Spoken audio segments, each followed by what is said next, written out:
Saa ya Faraja, kipindi kinacholetwa kwako na kanisa la Mlima wa Moto Mikocheni B Assemblies of God, kwa mchungaji kiongozi mpako mafuta wa Bwana Mheshimiwa Mama Gertrude Rwakatare. Ukiingia mahali hapa utatoka kama ulivyoingia. Mungu yuko masaa 24 anatenda kazi.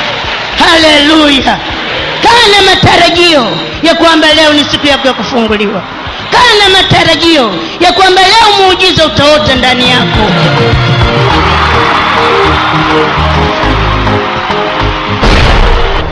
Huu ni wakati wako wa kufunguliwa na vifungo ulivyofungwa.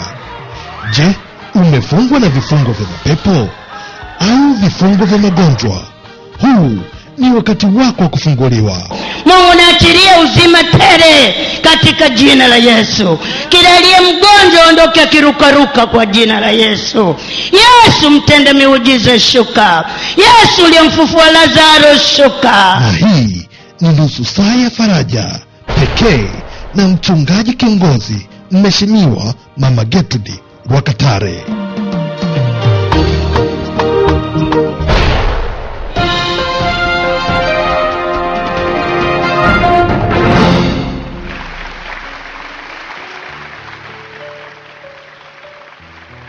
Karibu katika kipindi ukipendacho cha Saa ya Faraja, kipindi ambacho ukuweka karibu wewe pamoja na Mungu wako. Mbeba maono wa kanisa la Mlima wa Moto Mikocheni B Assemblies of God, Askofu Mheshimiwa Daktari Mama Gertrude Rwakatare amekuwa na maono ya kujenga makanisa zaidi na kueneza Injili duniani kote. Makanisa hayo sasa yameendelea kujengwa, na hakika watu wanaokoka wanaepokea Injili ya Yesu Kristo na kuwaweka huru. Kanisa la Mlima wa Moto Bunju B ni mfano wa makanisa hayo. Mchungaji kiongozi hapa anafundisha neno la Mungu akiwa Bunju B. Kwa nini wewe upokee wokovu? Bwana asifiwe sana. Basi kwa pamoja naomba tusome Mathayo 12.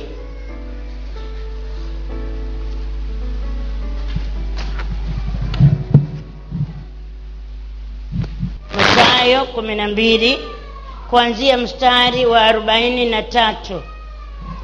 Neno la Mungu linasema, pepo mchafu amtokapo mtu hupitia mahali pasipo maji, akitafuta mahali pa kupumzika asipate. Halafu husema, nitarudi nyumbani kwangu nilikotoka. Hata akija aione tupu, imefagiwa na kupambwa, mara huenda akachukua pamoja naye pepo wengine 7 walio waovu kuliko yeye mwenyewe, mbaya. Nao huingia na kukaa humo, na mtu yule hali yake ya mwisho huwa mbaya kuliko ya kwanza. Ndivyo itakavyokuwa kwa kizazi hiki kilicho kibaya. Mungu alibariki neno hili. Tuombe. Baba, katika jina la Yesu Kristo, ninaomba Mungu liye juu neno hili likapenye kwenye mioyo ya watoto wako. Mungu mtakatifu, wasaidie waweze kukua kiroho kufikia kimo cha Kristo. Ni kwa utukufu wako nimeomba katika jina la Yesu Kristo, Bwana na Mwokozi wetu. Tuseme amen. Bwana asifiwe. Tumeokoka, tumempokea Kristo kama Bwana na Mwokozi. Tulikuwa tunakiri ile sala wakati mchungaji akituongoza katika kumpokea Kristo, na maandiko yanatuambia kwamba ukisha kumpokea Yesu, nyumba yako ufagiliwa, nyumba yako upambwa. Nyumba sio nyumba, lakini ni moyo wako. Haleluya! Kwa hivyo moyo wako ukishafagiliwa na dhambi zote hazipo, na umekwisha kupambwa, na mapepo yameondoka, na dhambi zimeondoka, na tamaa zote za dunia zimeondoka, wewe sasa unakuwa kiumbe kipya. Na unapokuwa kiumbe kipya, ni kwamba lazima maisha yako yaendelee kufagiliwa. Na maisha yako yanafagiliwa kwa kusikiliza neno la Mungu, kwa kudumu nyumbani mwa Bwana. Hata kanisa la mwanzo walidumu hekaluni wakijifunza neno la Mungu, wakimega mkate pamoja, wakitiana moyo kwa tenzi na nyimbo za rohoni, wakaweza kukomaa na kuukulia uokovu. Nasema usipodumu nyumbani mwa Bwana, usipoendelea na safari ya kwenda mbinguni, anasema yule pepo aliyetoka. Wangapi walikuwa naona watu wanaangushwa pale na mashetani? Mmeona wenyewe mapepo yanawabwaga chini. Sasa yale mapepo baada ya muda yote yataondoka kabisa.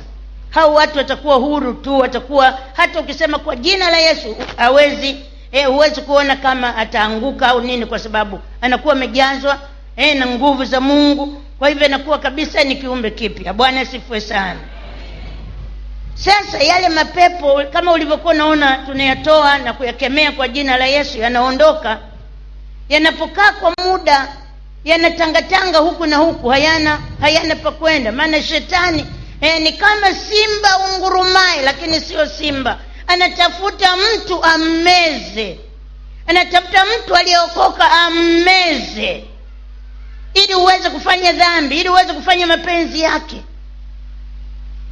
Lakini umefanya uamuzi mzuri wa kubadilika na kumpokea Yesu kama Bwana na Mwokozi wako.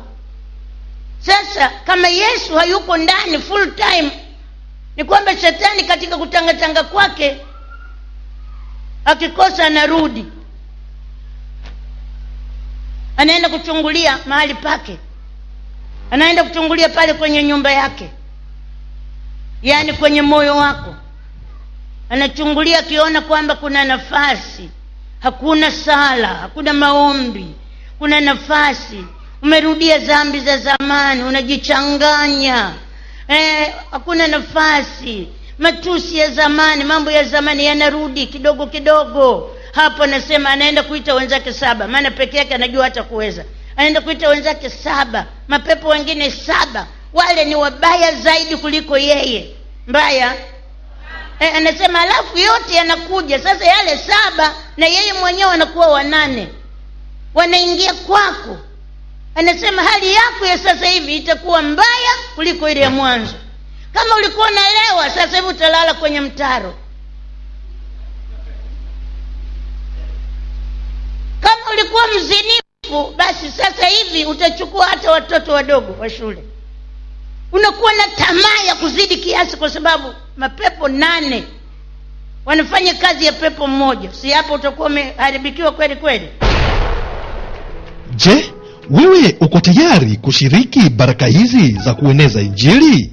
Fika kanisani Mlima wa Moto Jumapili hii, au piga namba za simu 0753283900 au 0715038410 au 0655994478 au 0715892794. Ukitoa ahadi ama kuchangia na kupata maelezo sahihi juu ya mkakati wa kanisa la Mlima wa Moto kueneza Injili kwa kila kiumbe duniani kote. Usikiapo tangazo hili, mtaarifu na mwingine. Hakuna kama yeye. Kwani ni jambo lipilo yeye asiloliweza. Usikose kuhudhuria ibada za Mlima wa Moto Jumapili hii katika ibada ya maombi ya hatari kanisani Mlima wa Moto Mikocheni B na Bunju B. Mnenaji mkuu ni askofu mchungaji kiongozi Daktari Mama Gertrude Wakatare. Isaya 54:14-17 nasema utathibitika katika haki, utakuwa mbali na kuonewa. Kila silaha itakayoinuka juu yako haitafanikiwa kabisa. Akishirikiana na jopo la wachungaji wa Mlima wa Moto Mikocheni B Assemblies of God. Maana Yesu Kristo anasema ya kale yamepita, tazama yote yamekuwa mapya. Kwa hiyo mtumishi wa Mungu anaposimama hapa madhabahuni akasema kwa jina la Yesu umefunguliwa kweli kweli. lakini Yesu ameweka wazi akasema wote waende pembeni, lakini anayetaka kumfuata Yesu aachilie vitu vya dunia, alafu achukue msalaba amfuate huyu Yesu asiyegeuka. Fika kanisani Mlima wa Moto Jumapili hii katika ibada za maombi ya hatari ili upate maombezi ya uponyaji mkuu. Njoo ili upate maombezi haya na kufunguliwa tena katika biashara yako, upate kufunguliwa katika ndoa yako, upate kufunguliwa katika elimu yako, na upate kufunguliwa katika mahusiano yako. Maelfu wamefunguliwa na sasa wako huru kwa jina la Yesu Kristo. Kupitia madhabahu hii nilikuja zero, lakini nimemwona Mungu akinitia nguvu, akiniwezesha mpaka watu wanashangaa. Na mimi kwa baraka za Mikocheni nimemwona Mungu kupitia madhabahu hii hapa.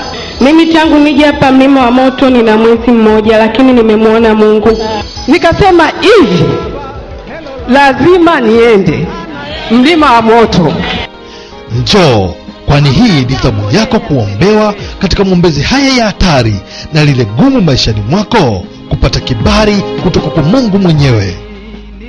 Fika kanisani Mlima wa Moto Mikocheni B na Bunju B ili kupata maombezi haya, upate kufunguliwa katika baraka zako.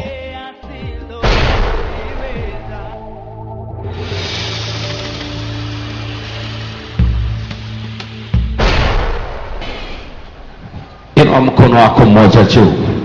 Bwana wa majeshi, Mungu wa mbingu na nchi, ninashuka chini ukawe juu zaidi ya kila kitu. Asante kwa sababu wewe ni Mungu wangu na hawa ni watu wako, wameitwa kwa jina lako. Zungumza nao sasa Bwana, kwa neno uliloweka kwenye moyo wangu Bwana, ukaongee sawasawa na makusudi yako uliowazia. Asante kwa sababu unatumia kama chombo, na utukufu na heshima zikurudie katika jina la Yesu Kristo. Wote tuseme amen. Fungua pamoja nami kitabu kile cha Kumbukumbu la Torati sura ya 6. Sura ya 6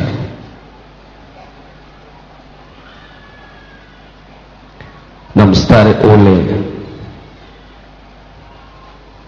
wa 5. Kama umefika sema amen. Mstari ule wa 5 anasema kwamba nawe mpende Bwana Mungu wako kwa moyo wako wote na kwa roho yako yote na kwa nguvu zako zote. Tarudia tena, nawe mpende Bwana Mungu wako kwa moyo wako wote na kwa roho yako yote na kwa nguvu zako zote. Twende kitabu kile cha Joshua sura ile ya 1. Taanza mstari wa 6. Uwe hodari na moyo wa ushujaa, maana ni wewe utakayewaridhisha watu hawa nchi hii niliyowaapia baba zao ya kwamba nitawapa.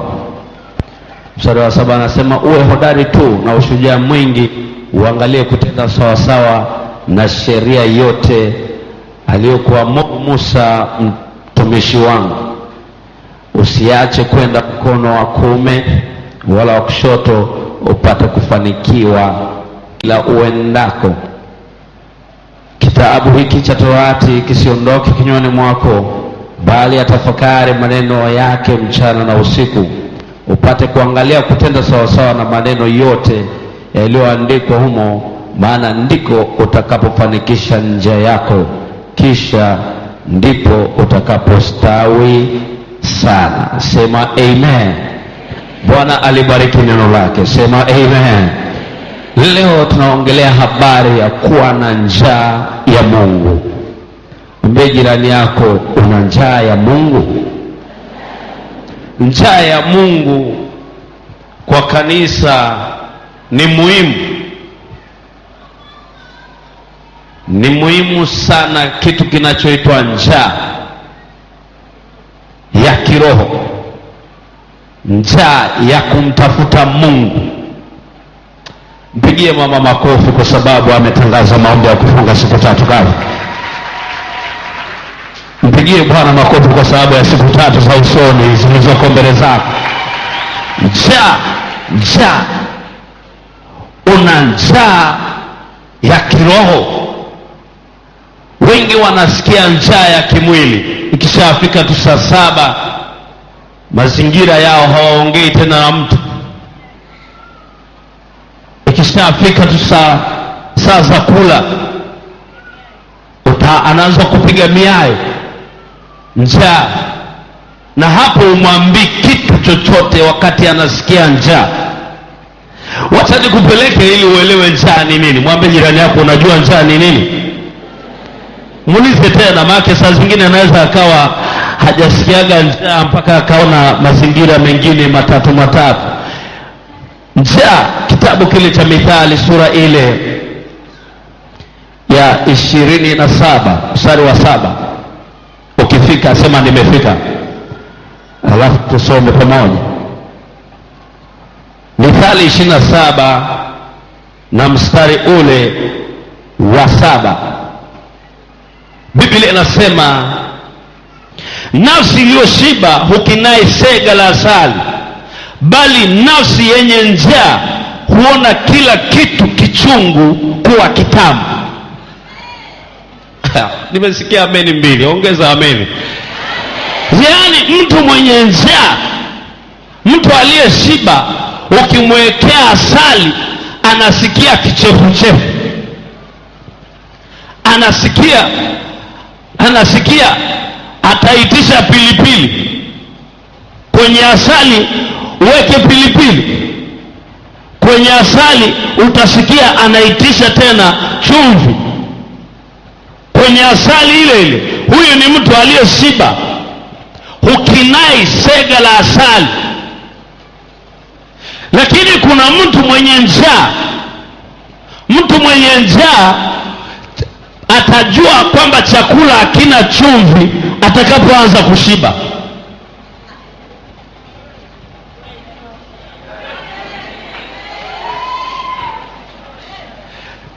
Sielewi kama niwe, lakini mimi kusema ukweli, nikifika kwanza njaa nikiwa nayo, anajua mama mchungaji, nikiwa na njaa kuna mazingira fulani nitaitisha kila kitu. Dagaa wamepikwa, na samaki wapo, na nyama mbuzi wapo, yani kila kitu nitaagiza kiwepo kwa sababu ya njaa. Yani kila kitu kwangu pale sichagui kwa sababu ya njaa.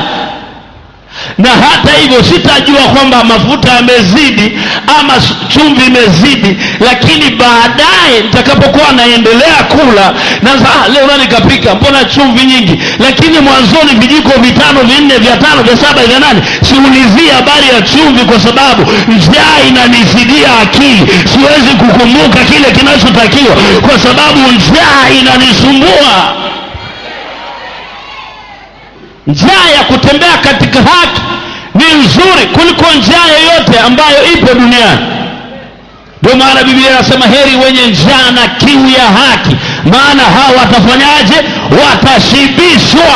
Yani wale ambao wanatafuta ule uso wa Bwana, wanahitaji direction, wanahitaji mwelekeo kutoka kwa Bwana wa majeshi. Bwana, leo nielekee wapi? Leo nizungumzeje? Heri wenye njaa ya haki, maana hao watashibishwa. Naweza nisipate amina nyingi kwa sababu yawezekana njaa sio ya kiroho, una njaa ya kimwili, lakini nataka upokee njaa ya kiroho. Mwambie jirani yako, pokea njaa ya kiroho. Ongea naye tena, mwambie pokea njaa ya kiroho. Mwambie kwa sauti ya juu, mwambie pokea njaa ya kiroho. Wewe unaposikia mambo ya Mungu unayachukulia vipi? Yanakugusa au unaona ni ya wachungaji, ni ya wainjilisti, ni ya wahubiri?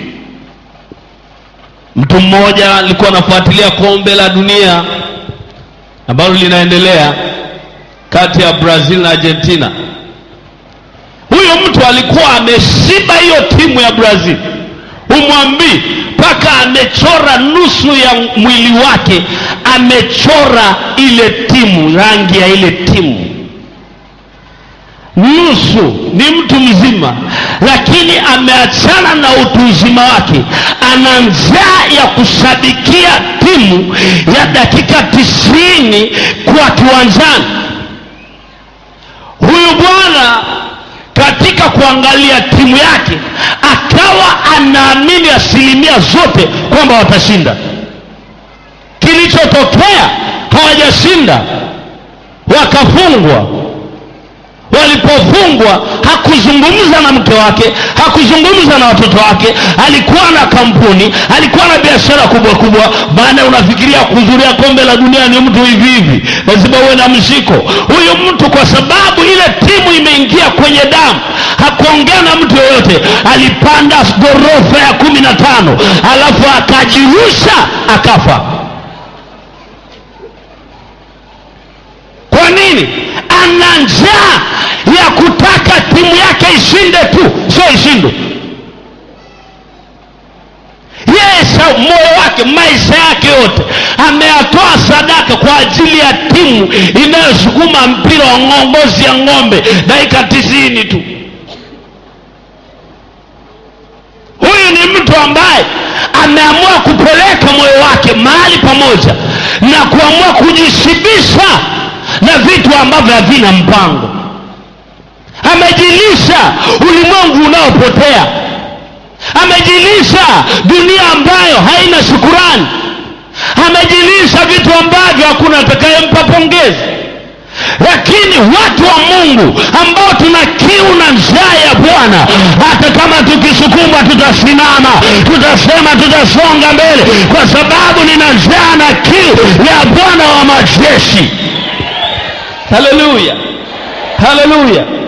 Njaa ya Mungu ikoje ndani yako? Utagunduaje mtu hana njaa ya Mungu na hana njaa ya Mungu? Ana kasoro nyingi kwenye ibada, huona makosa mengi. Ndio yule anayekinai sega la asali wakati mwenye njaa anajilamba. Yule aliyeshiba anasema asali inani gasi, leteni kijiko. Yule ambaye ana njaa hatafuti kijiko, anainama anakula kwa sababu ana njaa. Ndipo watu wanapokuja kutoka mbali wanaporikiwa, kwa sababu wana njaa ya miujiza iliyoko mlima wa moto. Wanatoka mbali wanachukua miujiza yao kwa sababu wao hana njaa. Una njaa ya Mungu? Una appetite ama umeshaanza kukinai? Kuna somo moja la mama zuri, anaongeleaga nini, ile kidonge chakula ili upate hamu ya chakula, inaitwaje? Vitamini B. Kumbe mnajua habari, mama anafundishaga vitamini B complex inakusababisha ule chakula. Na leo nataka Mungu akupe vitamini B complex ya kiroho, ambayo utakuwa unatamani kuomba, unatamani kuhubiri, unatamani safari ya mbinguni, unatamani kuongea mambo ya rohoni wala sio mambo ya dunia. Unatamani kuishi mbinguni lakini uko duniani. Natembea katika mitaa ya duniani, lakini moyo wangu unatembea wapi? Mbinguni. Naishi Kariakoo, naishi Manzese, lakini moyo wangu hauko hapo, umeshaenda mbali. Ninamwona Bwana na masherafi na makerubi na wazee na wakisujudu wakisema mtakatifu, mtakatifu. Saa yako ikoje? Wako wengine wamekuwa addicted, wameathirika na mtandao. Niseme nisiseme? Niseme nisiseme? Wameathirika, vidole vyao vinatetemeka kuvibrate kuandika. Wakati wowote wao ni mtandao tu, chatting. Watachat kwa message, wataenda kwa Facebook, wataenda kwa WhatsApp, wataenda kwa Twitter, wataenda Instagram, watachat. Lakini mwisho wa hesabu yake hana kitu chochote, anaishia kuhangaika tu na dunia. Lakini kuna wengine wanatafuta Instagram ya kiroho, wanatafuta Facebook ya kiroho, wanatafuta mitandao ya mbinguni. Wanasema hivi, leo maombi yako wapi ili nikaombe? Mkesha uko wapi wapendwa? Mkesha uko wapi? Muulize jirani yako, mkesha uko wapi? Ibada ziko wapi? Nini kimekuondolea kiu na njaa? Nani kakuondolea? Sio kila mtu anakupenda. Wako wengine ni wachawi wa kiroho, wanataka usiendelee kwenda mbele zaidi. Jikatishe nao ili uweze kwenda zaidi ya pale. Wako wengine ni wavunja moyo, wachana nao, hawana sehemu. Sanbalati hana sehemu katika ujenzi wa ukuta wa Yerusalemu. Na vile vile ujenzi wa kiroho yako, wakina Sanbalati wapo vile vile, ambao wako tayari kukuambia maneno ya kukuvunja moyo. Kasirika, chana nao. Sio kila mtu anapenda uendelee kufanikiwa, maana unajua adui anataka kupeperushe. Lakini Jehova anataka uimarike katika imani, ili ukutane na simba wa Yuda siku moja, akwambie karibu mwanangu, katika raha yako uweze kufurahi. Haleluya. Mwambie jirani yako, uwe na njaa ya Mungu. Wapendwa, naomba usimame kwa miguu yako. Na mengi ya kusema na wewe, lakini nataka Mungu aseme nawe zaidi. Kuna mahali Mungu anataka akupeleke. Maandiko mengine siyasema, Musa akamwambia Joshua, Mungu akamwambia Musa, maneno haya niliyokuamuru yaweke kwenye moyo wako ili uweze kufanikiwa kila uendako. Maneno haya ninayokuambia yaweke kwenye moyo wako ili uweze kufanikiwa sana kila uendapo. Inua mikono yako juu kwa ni ishara ya kutafuta uso wa Bwana. Anza kuongea naye, anza kuongea naye. Nitakuwa na muda wa kuombea watu ambao wanaumwa, wenye shida mbalimbali baada ya maombi haya. Hivyo omba, mwambie Bwana asante kwa neno lako, asante kwa uhai, asante kwa uzima, asante kwa nguvu zako. Omba na Bwana, omba na Bwana, omba na Bwana, omba na Bwana, omba na Bwana. Mwambie Bwana, nakuhitaji katika maisha yangu kuliko kila kitu ambacho nakihitaji.